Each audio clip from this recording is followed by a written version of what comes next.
समाज साहित्य का करें अनुकरण, साहित्य समाज का है दर्पण। इसी कड़ी को आगे बढ़ाते हुए नोएडा स्थित मारवा स्टूडियो में 8वां ग्लोबल लिटरेरी फेस्टिवल का आयोजन किया गया। भारतीय संस्कृति परंपरा के अनुसार द्वीप प्रज्वलन और गणेश वंदना के साथ कार्यक्रम की शुरुआत की गई। कार्यक्रम में साहित्य जगत से जुड़े देश विदेश से अतिथिगण ने अपनी उपस्थिति दर्ज कराई। उनमें है मो क्या आंग, म्यांमार के एम्बेसडर टू इंडिया, एर्मिया रेस्क्यू रोमानिया, जैन समाज के श्री मुनि जी, जनरल जे सिंह, पूर्व सैनिक लेखक व पूर्व राज्यपाल, डॉक्टर हीरालाल, अतिरिक्त मिशन निदेशक उत्तर प्रदेश राष्ट्रीय हेल्थ मिशन, प्रेम जन्मेजय, लेखक सुशील भारती आदि मौजूद रहे। कार्यक्रम में उपस्थित सभी अतिथिगण को पुष्पगुच्छ भेंट कर उनका स्वागत किया गया। कार्यक्रम में जनरल जे सिंह की पुस्तक मैकमोहन लाइन का विमोचन किया गया। साथ ही साथ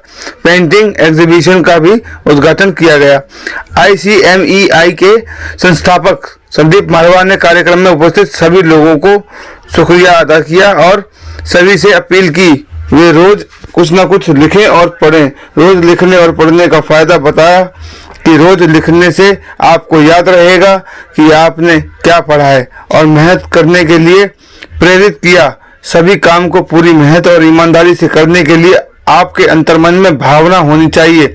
वहां स्थित सभी अतिथियों ने संदीप मारवा के द्वारा किए गए कामों की सराहना की। इसी कार्यक्रम में डॉक्टर हीरालाल द्वारा लिखी गई किताब डायनामिक DM अतिथिगण को बांटा गया और इसके पीछे की कहानी को बताया गया। इसी बीच है मो क्यों आंग ने अपनी किताब भी बांटी और इसके बारे में बताया। कार्यक्रम में आए सभी अतिथियों को संदीप मारवा द्वारा मोमेंटो देकर सम्मानित किया गया। इस कार्यक्रम के अंत में उपस्थित सभी अतिथिगण संदीप मारवा और स्टूडेंट का धन्यवाद ज्ञापन किया गया। Honor and pleasure to be here, and I would like to extend my heartiest congratulations to Dr. Sandeep Marwa, and organizer of this very important occasion, and I wish all of them great success.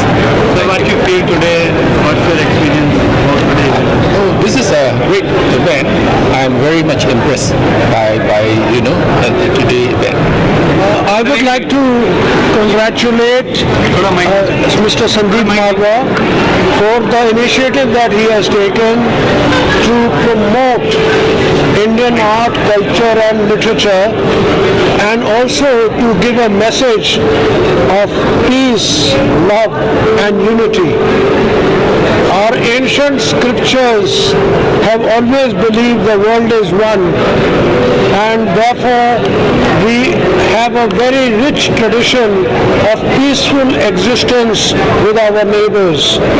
And also the greatness of India is that we have been the fountainhead of many other religions other than Hinduism, that is Jainism, Buddhism, Sikhism, Islam and Christianity have also flourished. Even the Parsis who came from Persia have also found a home in India.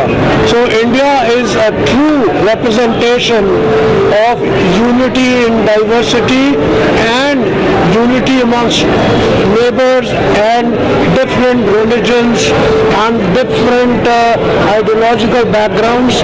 Everyone finds India as a nation of promise in the future. We are an emerging world power, and we will spread his message of peace, love and universal friendship. Sir, आज आपकी पुस्तक का विमोचन किया गया, क्या कुछ कहेंगे मारवा स्टूडियो में जो पुस्तक विमोचन हुआ इस फेस्टिवल में आपकी? देखिए, ये फेस्टिवल एक बहुत अच्छा फेस्टिवल है जिसमें कि अपनी प्राचीन सभ्यता और हमारे आर्ट, कल्चर और लिटरेचर, जो हमारे लेखक हैं, आर्टिस्ट हैं और हमारे जो कल्चर को प्रमोट करते हैं, उनको ऐसा एक प्लेटफॉर्म मिला है जिसमें कि वो अपनी काबिलियत को देश के सामने रख सके। बहुत ही खुशी का विषय है कि आज ग्लोबल साहित्य उत्सव का आयोजन भारत की राजधानी दिल्ली एनसीआर नोएडा में हुआ है। और विश्व शांति में साहित्य के योगदान पर जब चर्चा हो रही है, साहित्य हमारे जीवन में आलोक स्तंभ की तरह हमारे जीवन को आलोकित करता है, जीवन की दिशाओं को स्पष्ट करता है, हमारे भीतर की नकारात्मकता को खत्म करता है, सकारात्मक सोच को उत्पन्न करता है, पॉजिटिव थिंकिंग को। और मैं समझता हूं जब जीवन में से नकारात्मकता खत्म होती है, हिंसा खत्म होती है, तो अपने आप में विश्व शांति का सपना साकार होता है। और मन की शांति विश्व शांति की अनिवार्य शर्त है।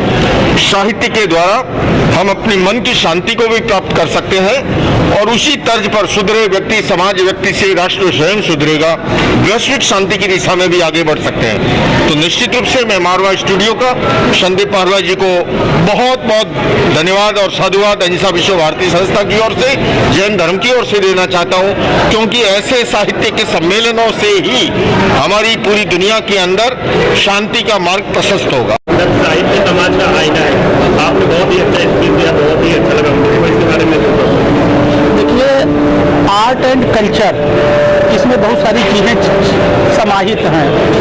तो आर्ट का मतलब क्या होता है? आर्ट का मतलब होता है हुनर, वो हुनर किसी प्रकार का हुनर हो, ठीक है। और कल्चर का मतलब होता है उसको कल्टीवेट करो। तो आपके जो अंदर आर्ट है उसको कल्टीवेट करो, मतलब कल्चर करो। तो आर्ट एंड कल्चर जो हम लोग बोलते हैं ना, ये बहुत व्यापक टर्म है। और जो साहित्य का ये ग्लोबल फेस्टिवल है, आपके पास बहुत कुछ चीज़ें हैं, लेकिन आप जो कल आपको याद था, अगर आप उसको राइट नहीं करोगे, लिखोगे नहीं, तो भूल जाएगा। तो जैसा मैंने अभी कहा ना कि हम लोग कहते हैं हम पढ़े और लिखे हैं। भाई आप पढ़े तो हैं, जब तक जो पढ़े हो उसको लिखोगे नहीं तो आप लिखे कैसे कह सकते हो हम लिखे हैं? तो पढ़े लिखे को पूरा करने के लिए आपके पास जो कुछ भी है अनुभव के रूप में, आपकी हॉबी के रूप में, उसको लिखना चाहिए। और जो आप लिख देते हैं वही साहित्य है, वही लिटरेचर है, और ये सब पे लागू है। कुछ लोगों को ये मानना जो पढ़े वढ़े हैं वही लिख सकता है। अरे आपको मान लीजिए आप पढ़े लिखे नहीं हैं और आपके पास अनुभव है, तो आप घोस्ट राइटर हायर कर लीजिए, आप बोलते जाइए, वो लिख करके आपके नाम से लिख देगा। तो लिखना बहुत जरूरी है, और जो हम लिखते हैं वही साहित्य है, ये सबके लिए जरूरी है, जिससे कि आपके अंदर जो अच्छी चीज़ है वो आने वाली जनरेशन जाने, एक बात। और जो वर्तमान जनरेशन है उसे रीइन्वेंटिंग व्हील वाली बात ना करनी पड़े, आपके अनुभव का लाभ समाज को मिले। अपनी बुक के बारे में क्या कहना चाहिए? देखिए, जो हमारी किताब है डायनेमिक डीएम, जो वो बहुत फेमस हो गई, मुझे उम्मीद ही नहीं था इतना फेमस हो जाएगा। आप गूगल पे डालिए तो आपको ये अमेजॉन और फ्लिपकार्ट पे उपलब्ध है, क्योंकि इस किताब में जो भी बात हमने कही है उसके हमने सबूत लगाए हैं। कहीं पेपर कटिंग लगाया है तो कहीं स्टेटमेंट लगाया है।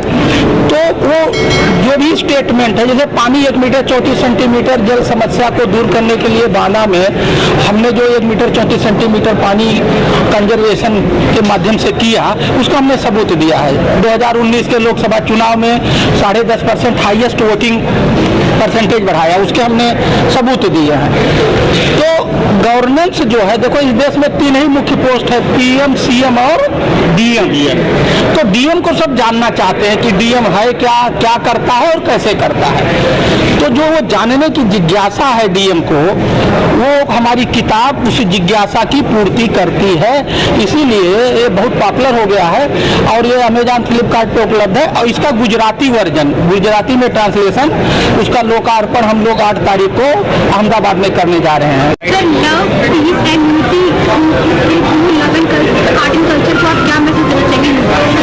हम लोगों ने हमेशा ये माना है कि जो कला और जो संस्कृति है वो सिर्फ देश को ही नहीं बल्कि देशवासियों को और पूरी दुनिया को जोड़ती है। और यही वजह है कि 1993 में जब हम लोगों ने ये लाइन, ये फ्रेज जब दुनिया को दिया था, love, peace and unity through art and culture, उसको हमने बड़े सीरियसली खुद लिया। और आज हम ये बड़े खुशी से कह सकते हैं कि हमने तकरीबन 7,500 इवेंट ऐसे किए हैं जिनकी byline love, peace and unity art and culture से जुड़ी हुई है।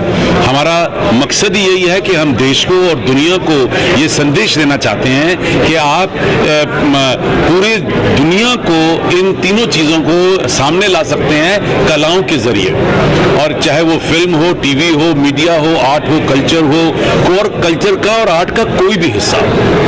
तो ग्लोबल फिल्म फेस्टिवल जो आज किया गया है, कई डिग्निटरीज आए, क्या कुछ कहेंगे किस तरीके का खान को जाएगा इस मेले में? हम लोगों को पिछले 8 साल हो गए इस पूरे मेले को तैयार करते हुए, और ये हमारा सौभाग्य है कि हम लोग इस मकाम तक पहुंचे हैं कि आज 8वां ग्लोबल लिटरेरी फेस्टिवल नोएडा 2022 का उद्घाटन बड़े अच्छे लोगों के करकमलों द्वारा हुआ, और देश भर और दुनिया भर से इस बार फिर से लोग यहाँ पर मौजूद हैं, जबकि पेंडेमिक के बाद अभी भी वीज़ा मिलने और विदेशों में जाने की अभी हल्की सी दहशत बची हुई है। उसके बावजूद भी हमारे पास आज के दिन में भी मेक्सिको से, कोरिया से, म्यांमार से और साउथ कोरिया से लोग यहाँ पर पहुँचे हैं। एक हाँ, कुल मिलाकर 3 दिन के इस भव्य कार्यक्रम के अंदर तकरीबन 35 मेजर इवेंट का आयोजन होगा। रोज करीब 12 इवेंट हम लोगों ने प्लान किए हैं जो अलग अलग सभागारों में एक साथ चल रहे होंगे, और खुशी इस बात की है कि 2000 से भी ज़्यादा लोग आज के पहले 3 इवेंट के अंदर यहाँ पर मौजूद थे। एक फॉर्मल इनॉग्रेशन हुई, एक हमारा सेमिनार की शुरुआत हुई, और हमारे यहाँ पर वर्कशॉप की शुरुआत हुई, और उसी के साथ साथ हम लोगों ने पेंटिंग एग्जीबिशन और फोटोग्राफी एग्जीबिशन का भी अभी उद्घाटन किया है। इसके बारे में क्या कहना चाहिए? हम लोगों ने जब शुरू किया था 8 साल पहले, तो हमें खुद को यकीन नहीं था कि लिटरेचर पे इतना जोर दिया जा सकता है, लेकिन जैसे जैसे हम लोग कदम आगे बढ़ाते गए, हमने महसूस किया कि जिस तरह फिल्म की, टेलीविजन की, मीडिया की ज़रूरत है, इसी तरह लिटरेचर को भी आगे बढ़ाने की बहुत ज़्यादा ज़रूरत है इस देश के अंदर। क्योंकि मैं समझता हूँ कि जो पढ़ना जानता है, लिखना जानता है, सुनना जानता है और पढ़ना जानता है, वो वही लोग जो हैं समय में आगे बढ़कर आते हैं। हम लोग खुद एक एजुकेशन इंस्टीट्यूशन के साथ जुड़े हुए हैं, और ये हमारा धर्म बनता है कि हम एक अच्छे साहित्य को देश के सामने लाएं, क्योंकि अगर अच्छा साहित्य लिखा जाएगा तो अच्छा इतिहास बनेगा देश का। आने वाली पीढ़ियां जो हैं इसी साहित्य और इतिहास को पढ़ेंगी, और वहीं से जो है ज्ञान की वर्षा होती है।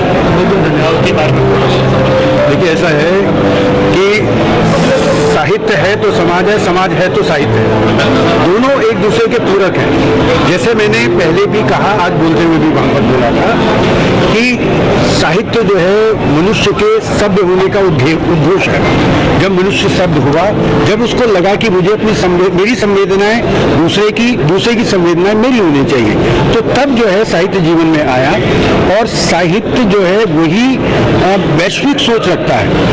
ये कहीं नहीं होता। रूस का साहित्य भारत में जो आता है, या भारत का साहित्य रूस में मौजूद होता है, वहाँ पे भाषा की दीवारें भी टूट जाती हैं, वहाँ पे देश काल की दीवारें। जब आप मानवीय सोच को जाते हैं, क्या कारण है कि हमारी रामायण इंडोनेशिया में भी है, हमारी रामायण विभिन्न ट्रिनिडाड में चले जाए वहाँ पर है, आप मॉरिशस में चले जाए वहाँ पर है। क्यों है?